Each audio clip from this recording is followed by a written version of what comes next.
for this week, I'm going to review Transformers Generations, Optimus Prime with Roller, and Bumblebee with Blaze Master. We're going to go over the packaging, the figures, and I've got some size comparisons so you can see how big these guys are and how they can fit into your collection. To start off, looking at the packaging is very cool, very much like what we've been seeing with the Generations Fall for Cybertron toys.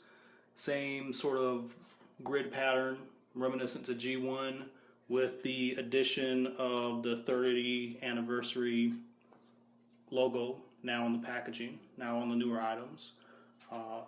Very cool artwork. We've seen the presentations for this if you've been keeping up with the news, so but otherwise very cool.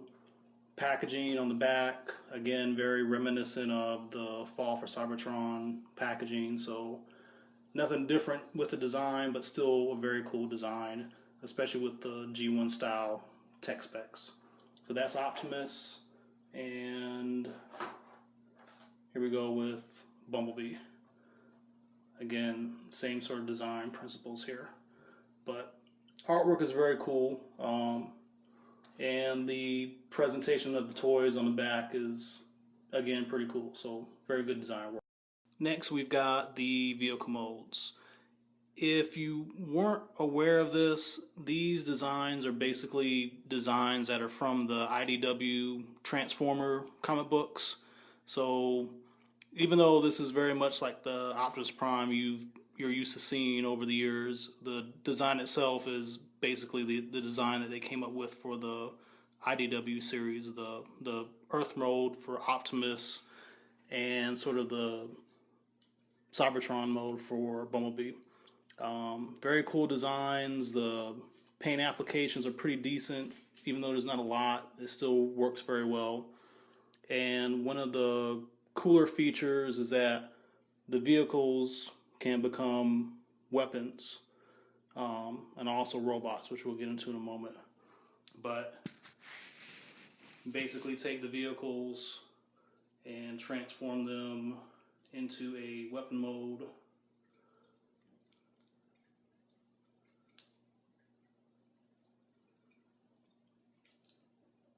And then place them on top of the larger vehicle. So you've got like a new attack mode for each.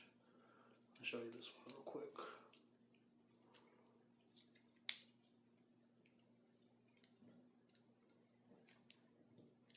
So very cool.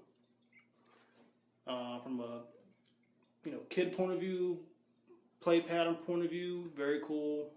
Even for a collectible point of view, there's so many different ways you can display these and pose them. So it just makes it really fun to have them, to play with them, and arrange them the way that you want. Next up, we've got the robot molds. So again, the designs are based on the IDW comic books. Overall, I think they look pretty cool. Colors are kind of bright, but they are very reminiscent of the colors used in the comic book, so they fit very well. But again, as you see, you've got the smaller Minicon vehicle as the weapon, and these again are Minicons, so you can take them off and form them into the actual robot mode.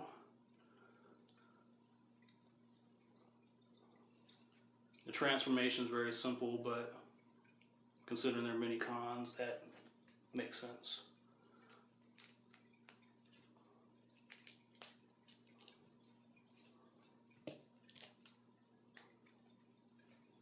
And there you go.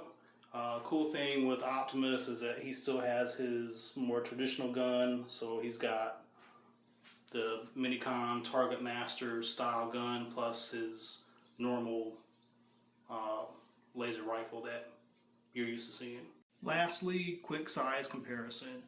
As you see, they're pretty large for their size. They're close to what the leader size Legend class is.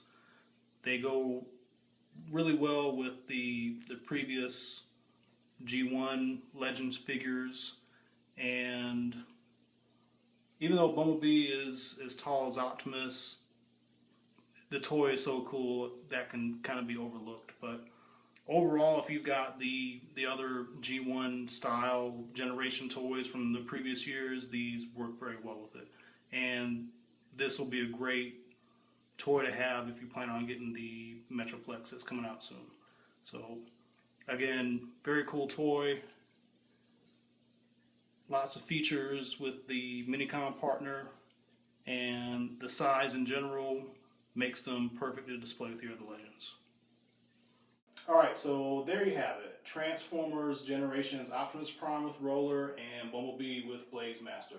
Really cool figures. They fit in great with the other Minicon / Generations figures that you have, and just overall very cool. So thanks for watching, and more to come next week.